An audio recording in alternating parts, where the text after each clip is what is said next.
Welcome, everyone, to SFN News, your voice, your power, your San Francisco social justice network. Today's show is not just another segment, it's a powerful conversation at the crossroads of community, leadership, and the future of our neighborhoods. We are honored to have with us the dynamic voice of our city. Albert Chow, native San Franciscan, a respected local business owner and president of the People's Parkside Sunset, or POPS. Albert isn't just a leader, he's a fighter. He's standing up, speaking out, and mobilizing people in the face of a major issue that's affecting our streets, our mobility, and our sense of community. Albert is a leading figure in the opposition to Proposition K, the controversial measure aimed at converting a section of the Great Highway into a permanent car-free promenade. Passed by a razor-thin margin in November 2024, Proposition K has sparked passionate debate. And Albert has been at the forefront, calling out what many see as a decision made without truly hearing from the people. He and fellow community leaders are now taking action, legal action, arguing that the process behind Proposition K lacked transparency, bypassed proper public consultation or notification, and may have even violated California law. The fight isn't just about a road. It's about representation. It's about community voice. It's about ensuring that progress doesn't leave people behind. Albert's presence here today is a reminder that change doesn't just happen to us, it happens through us. So let's dive into this vital conversation. Albert Chow, welcome to SFN News. May I call you Albert? Of course. Thank you, Diane. Thank you for having me here. Oh, my pleasure. Thank you. Now, for our listening and watching audience, can you walk us through the what, where, and why with regard to the impact of Proposition K, and why so many in the community are rising up to challenge it? Let me just start by saying what the Great Highway is. So what was at the heart of the Great Proposition K? The Great Highway is the third north-south route in the Sunset District. So you have 19th Avenue, you have Sunset Boulevard, and then you have the Great Highway at the ocean. So often, if you drive in the city, many people will know that 19th Avenue is often clogged up with traffic almost the whole day. And Sunset Boulevard is another north-south line. It's not as crowded, but if you're going north especially, you go into the park, and it takes you to join up with 19th Avenue. So everything funnels together through Crossover Drive to the other side. So that's a bottleneck. The Great Highway is the only north-south route that allows you to bypass the Golden Gate Park altogether. And that has been locally very important for us because it allows us during events, road construction, road accidents, what have you, that may happen on 19th Sunset Boulevard, or let's just say something like the Outside Lands happens in Golden Gate Park, right, when it's almost impossible to go through. You can take Great Highway, and you had that third detour route to move through the city relatively easily. So that during COVID, during the pandemic, obviously people weren't going to work, and people were getting cabin fever, and they needed a release. Right. And some folks in the neighborhood came up with a great idea to close the Great Highway to traffic, since no one was going to work anyway. Open it up to recreation, riding your bikes, walking your dog, taking your kids out, what have you. During COVID. Okay. And that was great. And once the pandemic was relatively over and people were starting to go back to work again, the need for the Great Highway as a utility, as a road again, became evident. And so the Great Highway was closed to pedestrian traffic or pedestrian recreation and became a road again. But then the neighborhood said, hey, wait. Right. Some people wanted the park, wanted that promenade, and others said, hey, we still need to go to work. So our supervisor at that time, Supervisor Gordon Marr, worked very hard, tirelessly. And I believe he actually wanted the park personally. He wanted to have it closed. Um, However, he listened to his constituents and residents and came up with a compromise that we close on the weekends to traffic, open to people to stroll, and then open back up on the weekdays so that people can go commute to work and take their kids to school. If you have more than one kid, you might know what that's like. You got to go to a right. couple of different campuses. Now, they can't stroll Golden Gate Park. Isn't Golden Gate Park close to the Great High? Seems like there are a lot of parks around. So, I am glad you asked that question. So, the West Side has been blessed with numerous parks. We hmm have the Ocean Beach, which is right next to the Great Highway. right, We have Stern Grove. We have Harding Park. We have Lake Merced. We have the San Francisco Zoo. And we have the best park in all of the United States, which is called Golden Gate Park. right, So it's all right there for us to enjoy. Plus, we have numerous neighborhood parks throughout the Sunset and the West Side. hmm So we didn't really need another park, but we certainly need that road for the reasons I stated earlier. yes. And so, um, you know, So you've taken some legal action. So what?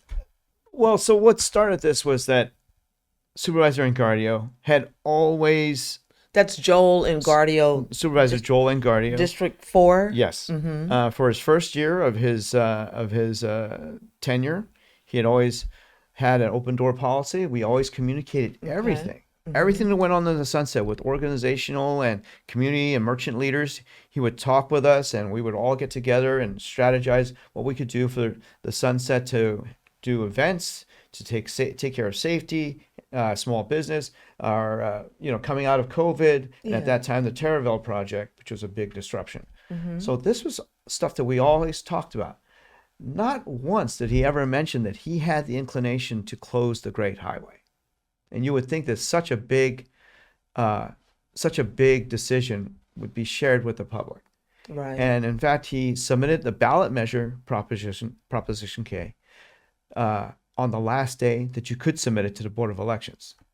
So not letting us know, No transparency. not bringing it up once. Wow. And then after he submitted it, excuse me, that's when he brought out the story and said, "Hey, don't you like it?" I said, "No, no, wait, Right. Right. we didn't talk about this." And so he said that, excuse me once again, he Mm-hmm. said that the Board of Supervisors already had the votes if they were going to actually close the Great Highway just within the Board of Supervisors. So he said that maybe it would be a good idea. I took it out of the Board of Supervisors' hands and put it to a vote to the people of San Francisco. And he said, "Isn't that a great idea?" I said, "No, that's not, because now Right. I have to convince 750,000 people versus 11." Right. And so, he said, "But they were about to vote, so I wrested that vote away from the Board of Supervisors, and put it to the people, therefore saving the Sunset and allowing the fate of the Great Highway to be brought to the people instead of the Board of Supervisors." I checked with the Board of Supervisors, and they said that was never on the calendar Okay. at that time or any time afterwards. I said, "When was the last time the Great Highway was actually on the agenda?" And they told me when Gordon Marr was supervisor. So there Right. was the first lie. That got me going. Yeah. Yeah. So So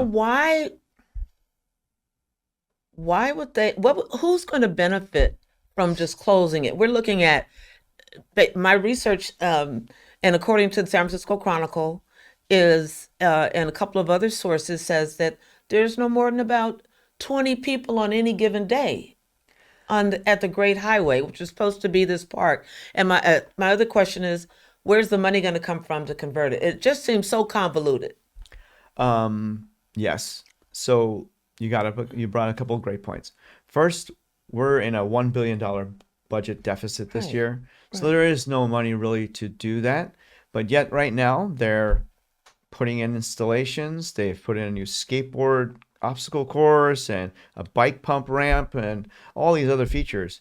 Well, I I wonder, why would we spend that money on that right now when in fact that ballot measure said it was just to close those 4 lanes. That's it. So Right. right now, while we're cutting budgets and laying off people, Right. we're putting this park in that not everybody agreed to. Right. Now, the people that you're saying that enjoy it, because of those features, and because there are people that still enjoyed it because of the time when it was a park and used on weekends, there are quite a number of people that use the park, but not every day. Uh, if you come Right. to the Sunset, you come to my neighborhood, it's cold and wet, right? And right now, like in the mornings, it's 50 degrees. Right. No And one's so out there. I'm a native San Franciscan as well. there's a We few people we out there. drive through. Right, You use the Great Highway. Well, we use it for transportation, for recreation after the sun comes out. right. But when you get those cold, windy, foggy days, there's not too many people out there. Now, I will say that there's before it was closed, 17,000 cars on average use that road every day. So 17,000 cars use the Great Highway every day. That's an versus average. let's say on a good day there's 2,000 people on the Great Highway jogging and biking and walking their dogs. Well, does is that offset fair? And the other thing is, you know, I would ask the question, what's more important? Do people getting to work and having to make a living? San Francisco, as we had discussed before we started the show, it's a Right. very expensive place to live. Right. And people need to go to work Right. and sometimes work two jobs. At the same time, take a kid or two to two different school campuses.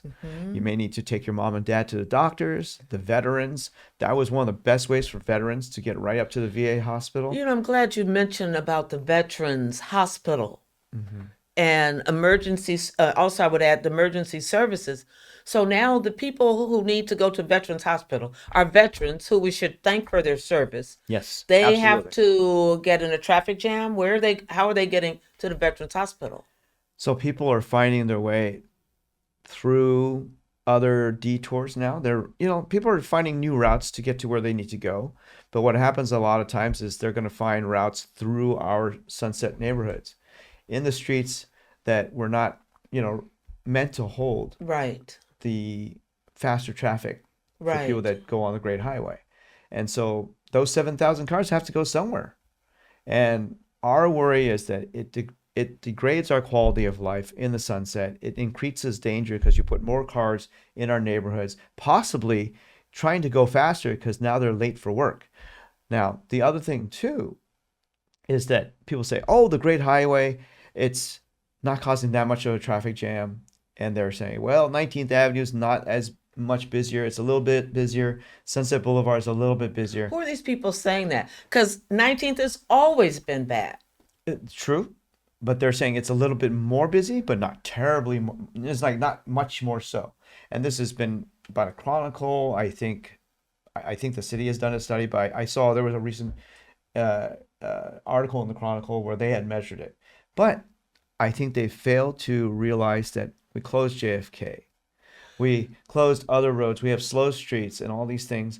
And also in Judah, there's a lot of places where you can't even pass through Judah. So 17th Avenue, you can't go through. 16th Avenue, you can't go through. North South, I mean. And 15th, you can't go through. So it forces everybody into 18th. So when the traffic jam starts at 19th, people go to 18th. And then the people that used to go into other avenues are now funneled into 18th. So this is a cumulative effect in San Francisco or in the Sunset in particular, where they're Right. driving cars into tighter and tighter spaces, corralling us in Right. such a way that it makes quality of life, really decrease. Now, when you mention quality of life, Caltrans states that when the commuting traffic is diverted to streets, several things happen. There's noise pollution, air pollution, all of the traffic. You have impatient commuters, Yes. the danger to pedestrians crossing the street, not to mention the deterioration of the roads because the streets were not made to handle all of that traffic. And I just find that's why we wanted you on the show because our audience needs to understand that the Western community, our West Side community, was not properly informed. Right.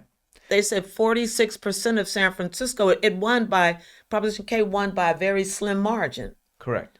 And I think those that voted, the things that you're sharing now, People didn't understand that because everyone uses the Great Highway at some point or another, and they I, expect it to be open. This is very disappointing. in fairness to the San Franciscans that live in the middle of the city, the north and the east of the city, a lot of them sometimes don't use the Great Highway, never use the Great Highway, or very, very infrequently. Right? And they thought when the way the ballot measure was written that they would create a park.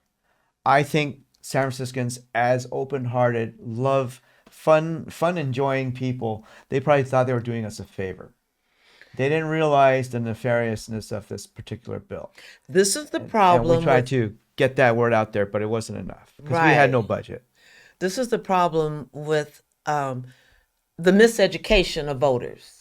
Yes. They were misled. They didn't understand. They didn't count the number of parks in the existing area. And that's why it's our job to make sure that people understand. Because this can be reversed. Anything that's done it wrong, I mean, if they could free the slaves, anything's possible. Okay? Well, I am definitely not going to put that on the same level. That was a fight that absolutely had to be had. Exactly. So that was huge. Yes. So this is something just in terms of quality of life, as you mentioned, the public good, for the majority of San Franciscans, they need the Great Highway there. The people that live there are just, it's just a horrible situation. I hope that, I wish you much success. Anything that we can do, anytime you need to come on the show to share information with our listening and viewing audience, we want you to come back. Now, before we close, is there anything else that you'd like to share with us? Because I don't think we're going to be done today. I think you're No. going to have to come back. Okay. Okay, Thank keep you. us posted. I just like to say, we didn't really touch on it, so I want to touch on it now. But Okay. This measure, and also our recall of Joe and Gardio, Prop K and the and the recall. recall. The other side has been putting in a lot of money. There's been only a handful of donors that have written these 5 and 6-figure checks to support the closure of the Great Highway and to support Joel Engardio because of what he did to our neighborhood. And so, is our supervisor bought off? Is what I wonder. Because when someone writes you a check that big, and several of them, and they don't live in the Sunset Right. or District 4, What right? about Yelp? Excuse me for interrupting Yeah, you. yeah. He Jeremy donated $300,000. Oh, That was more the than last that. count that I heard. Much more. Oh, really? Yeah. And he does. Where does he live? I do not know exactly.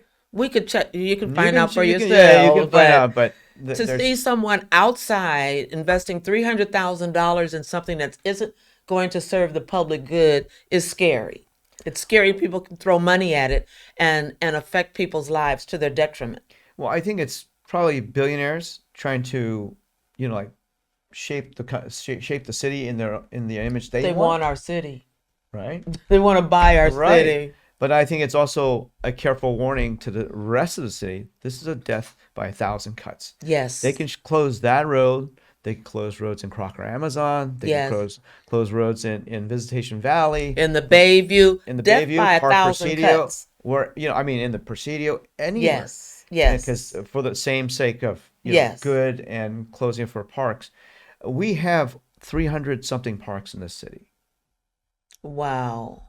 but we still, there's Vision Zero, there's Muni, there's Ubers, but it's a tight city, but people need to get around, and there's many ways to do it, and they're all Right. valid. Right. We need balance. We do. There should be balance between, speaking of Vision Zero, but we need balance between the bicyclists and the drivers. And the Cars and bicycles, this is what we must have balance. Right. And I hope that people are encouraged to get involved. Now, before we close, Yes.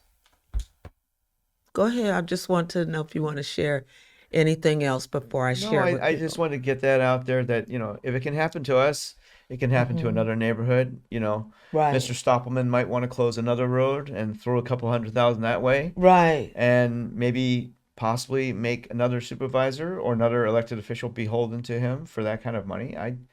I just think that's scary because when someone cuts checks like that, they're not doing it necessarily from the generosity of their own heart. They have an agenda. Yes. And so I don't want that agenda to outweigh the voices of the people. We are the San Franciscans. We are the ones that Right. make it work. Not Right. one man. Right. Yes. Not one man. Well, thank you. We make it work. It takes a unified effort, Yes. and we have to reach across Grassroots. communities, grassroots, grassroots. So I want to thank you very much for being on the show today, Albert Chow. It was a pleasure to be here. I was so happy to talk to you. Thank you. So what you've just heard isn't just a story about a street. It's about the soul of San Francisco. It's about whether decisions that affect thousands of lives will be made in back rooms or in daylight, with people at the table, with the people at the table. Now is the time to stand up. Whether you agree with Proposition K or not, we all have a right and a responsibility to demand transparency, accountability, and inclusion in every decision affecting our city. So here's what you can do. Get informed, read up on Proposition K, the legal challenge, and the voices on all sides of the debate. Get involved. Attend your local neighborhood meetings. Show up at City Hall hearings. Speak out. Support community leaders like Albert Chow and grassroots groups like POPs who are pushing for fairness, inclusion, and smart planning. Vote in every election. Local policy is shaped by a few votes. Make sure your voice counts. And most importantly, stay connected. SFN will keep you informed, bringing you these vital conversations because an informed community is an empowered community. San Francisco belongs to all of us, as Albert said. And together, we shape the future. Thank you for joining us. Stay strong, stay vocal, and as always, stay in the fight for justice. I'm Diane. See you next time on SFN News. You're so